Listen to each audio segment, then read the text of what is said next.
Welcome, everybody. Hope you had a good Labor Day weekend, and welcome to the fall season of the David Pakman Show. It is election season, and labor particularly of interest this time around, Labor Day and the election, because of the focus on workers' rights, unions, Donald Trump and J.D. Vance attempting to frame themselves as the ticket that is for the average worker, even though this is obviously and patently absurd. And on the other hand, you have Kamala Harris and Tim Walz doing a genuinely pretty good job at not only saying the right things when it comes to supporting workers, but proposing the right policies and actually being able to walk the walk, not only talk the talk. And so we're going to look at this in a sort of review of Labor Day weekend. It was a major Labor Day weekend with regard to the campaign, except for the fact that Donald Trump was missing on Labor Day, other than an unhinged post to Truth Central.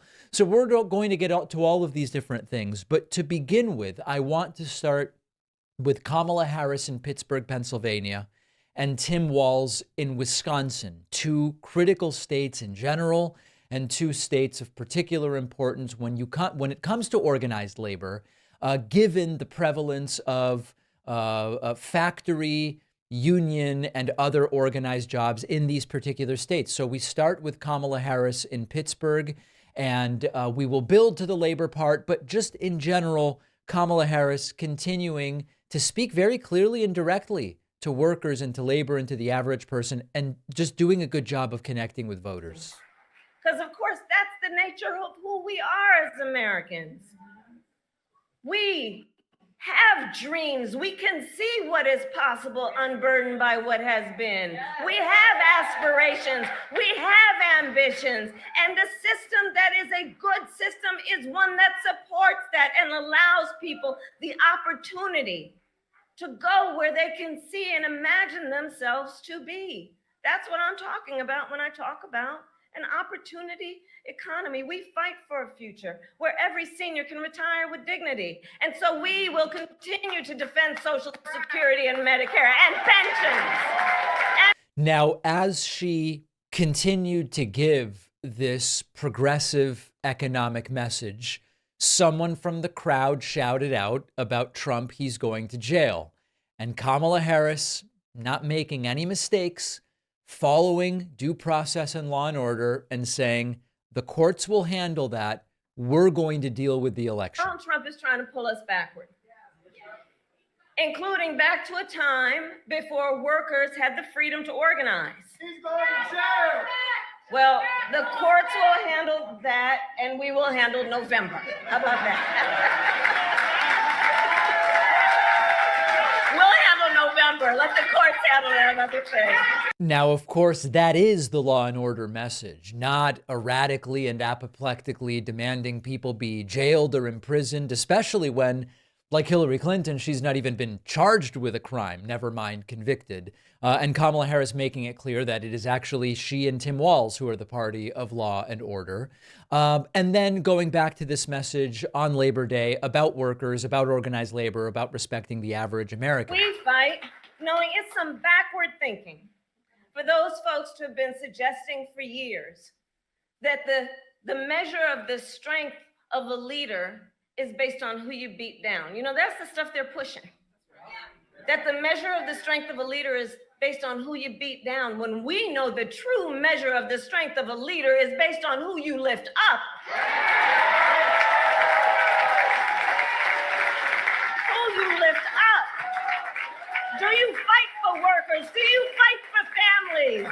Do you fight for those who must be seen and heard and deserve the dignity that comes with hard work? What's brilliant about this is that you're combining the message of being for labor with the message about how the other side is effectively just bullies. Trump and Vance going on about who can we put down? Childless cat ladies, or biological mothers, or biologically not stepmoms, or this whole deranged thing that J.D. Vance has put together, or Trump, where, hey, vote for me because Kamala's laugh is no good.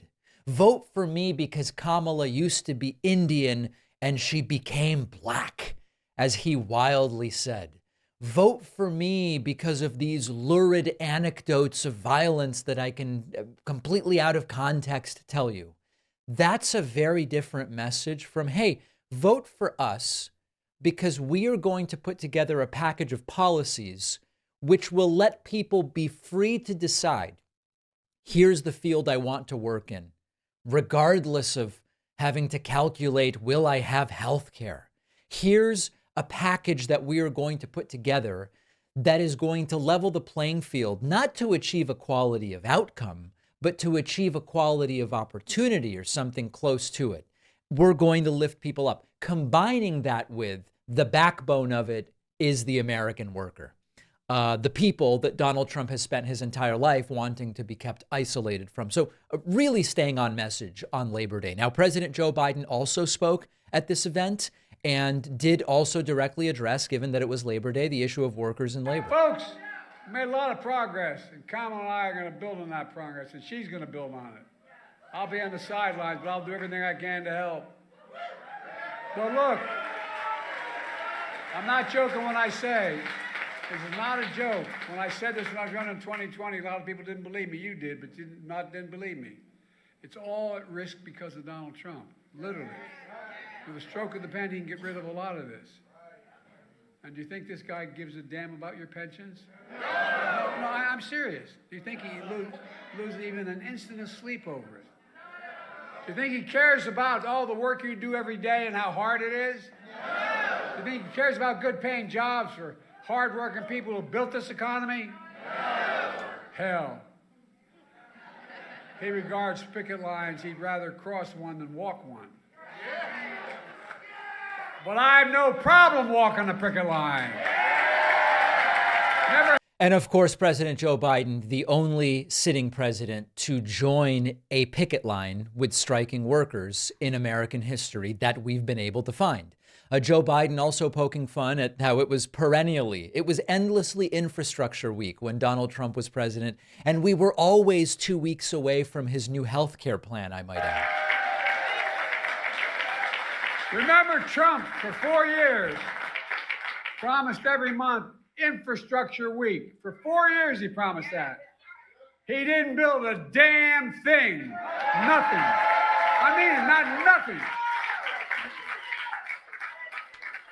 Well, thanks to our infrastructure law, Pennsylvania so far has received $17 billion. $17 billion.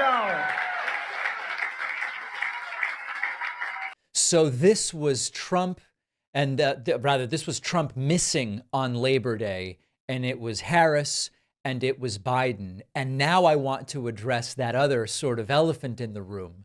Where the hell was Donald Trump on Labor Day? Many of us have bad habits we want to kick. Finding motivation can be hard, especially when life gets heavy and the bad habit seems to be what's keeping you sane. Thankfully, Fume is here to help you prioritize your health in a way that will not disrupt your daily life. Introducing Fume's award-winning flavored air device that is quickly becoming the leading alternative to smoking and to vaping.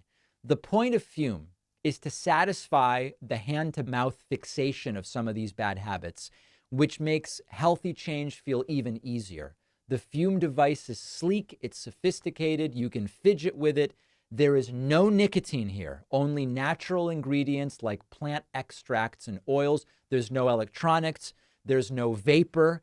There is an amazing selection of flavors, from the popular crisp mint to the adventurous black licorice and cinnamon hearts.